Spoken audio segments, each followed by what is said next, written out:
குருக்கிட்ட தன்னோட சீடன் சொல்கிறான், என்னோட வாழ்க்கையில் மகிழ்ச்சியே இல்லை குருவே அப்படின்னு. உடனே குரு அவனை ஒரு தோட்டத்துக்கு அழைச்சிட்டு போகிறாங்க. அங்கே நிறைய பட்டாம்பூச்சிகள் அங்கும் இங்கும் பறந்துக்கிட்டு இருக்கு. இதில் ஏதாவது ஒன்று நீ பிடிச்சிட்டு வா அப்படின்னு குரு சீடன்ட்ட சொல்கிறாங்க. அவன் பட்டாம்பூச்சியை துரத்திக்கிட்டு போகிறான். ஆனால் அவனால் பிடிக்க முடியல.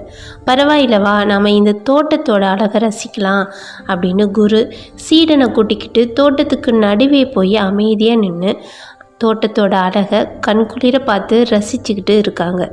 கொஞ்ச நேரத்துக்கெல்லாம் அவங்கள சுற்றியும் பட்டாம்பூச்சிகள் பறக்க ஆரம்பிக்குது.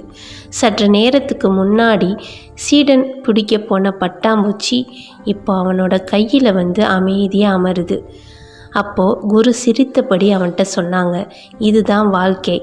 மகிழ்ச்சியை தேடி ஓடுவதை விட நாம் வாழ்க்கையை அமைதியாக ரசிக்கும்போது மகிழ்ச்சி நம்மை தேடி வரும் என்று.